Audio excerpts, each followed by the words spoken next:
What's up, fellas? It's day 2 of construction. Well, really, it's actually day 2 of demolition more than anything else. What am I talking about? The recording studio, the broadcast studio that I'm putting in my basement. I got a big problem on my hands today. There's an old linoleum floor on top of the concrete that I want to do new tile on one half and rug on the other, and holy moly, not sure how it's going to come out. Looks like it's going to be a lot of elbow grease, but we're going to give it a whirl. And you might see me wearing my ball cap quite a bit for 2 reasons. It's dirty, disgusting work, but it's got to get done. And number 2, my team is going into the playoffs right now, and I couldn't be more excited. So, don't poke the bear, but hang in there and watch what's coming up.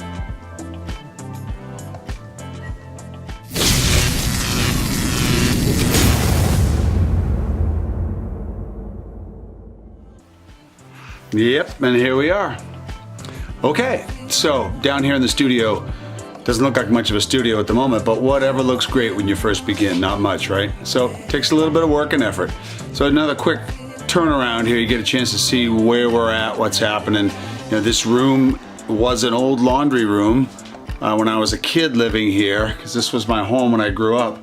So there's a lot in here that, you know, has a lot of memory for me. That's why I'm really enjoying the process of creating this in the first place. So anyway, let me show you a little bit around the room itself. Let me get up behind the camera again here. Okay, so that's the entrance of the room from the other basement in the house itself. And of course, when I turn out here, you can now see this here, this section in here. This is where the studio will be. And in essence, I'm gonna put my finger out here.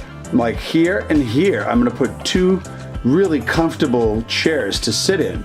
So when the cameras are at this angle looking forward, then I'll be able to interview somebody there at that point. That's really what I'm looking to do, is to do a lot of interviews of people who are very interesting characters, who might have something really important to show the world.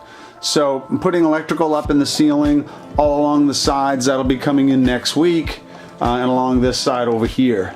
I'm also gonna put in electrical up there, as I mentioned, up top, because I want to put in some plugs so that I don't have to actually have my lights on stands, that they'll actually hang down from the ceiling.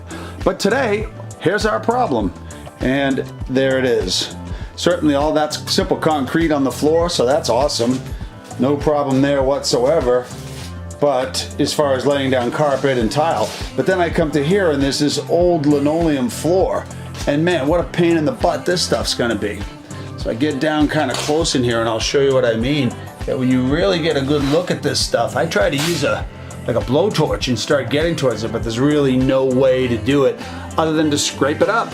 So guess what? I'm gonna be scraping this sucker up. And in order to do that, I'm gonna have to use something a little bit stronger than a hand scraper. So I'm gonna be using this bad boy. So let me go back here, I'll show you this. This thing here is just a regular ice scraper that I would have used you know, to scrape the ice out on the driveway, but doesn't have much of an edge. So I'm going to use this guy here, the Black & Decker bench grinder, and I'm going to grind the crap out of it. So let me show you what that looks like.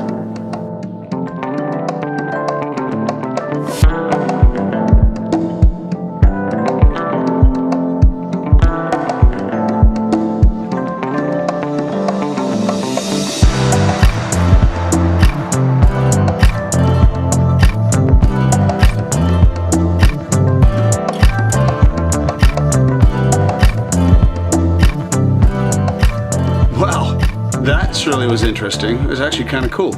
Anyway, now I have a nice edge, sharper edge on that tool, and I'm going to start hacking away at this linoleum and see what we can get. I'm going to actually set the camera up down low. We'll take a quick peek at it and see how effective this strategy is going to be. All right, check this one out.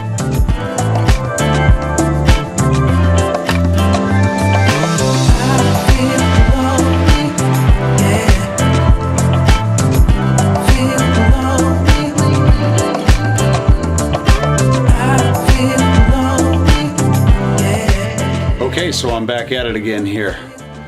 You know, yesterday was Saturday when I started that project with the linoleum on the floor.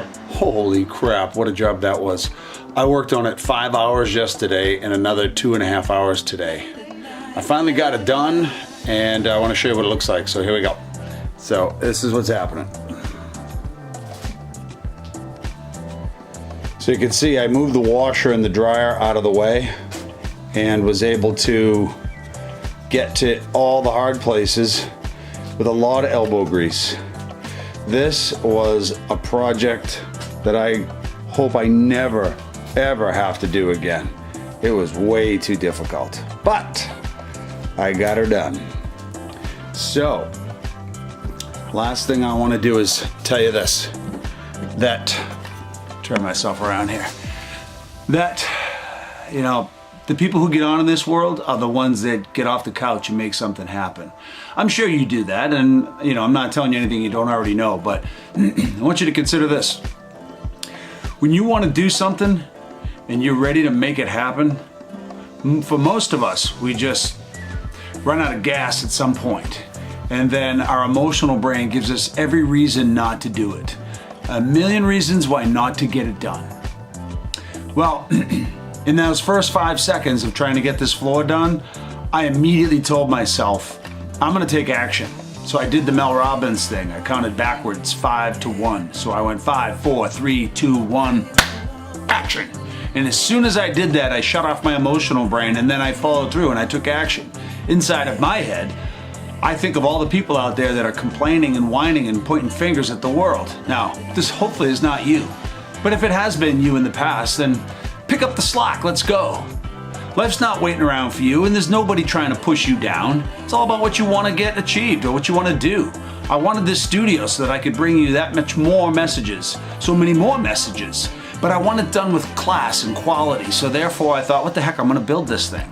And in the process of doing this, everything's gotten better. My resolve and my desire to get something accomplished not only starts here in the room, but then it filters over into my professional and other aspects of my personal life. My wife came down today, and she's working upstairs on a project as well. She came down to help me, and it was a great thing. I love being with her. I married the right woman, that's for sure. If you want to know if you got the right spouse, it's somebody that will work with you in collaboration. This could be one of the greatest things of all. Spending time with someone that you truly love, that has your back, that'll work your butt off for you, that's a marriage, and that's incredible. So these little projects that I'm putting together, you know, they really bring us together as a team, and they help us to work together. And when we do that, then we do other things together that are also equally inspiring and passionate, if you get my drift. So, I'm gonna wrap it up here today. Thanks for tuning in to check out my construction on day 2. And day 3 will be about woodworking and rebuilding the walls, all the studs. And after that, we'll go to electricity. But I'll see you next time on day 3 construction.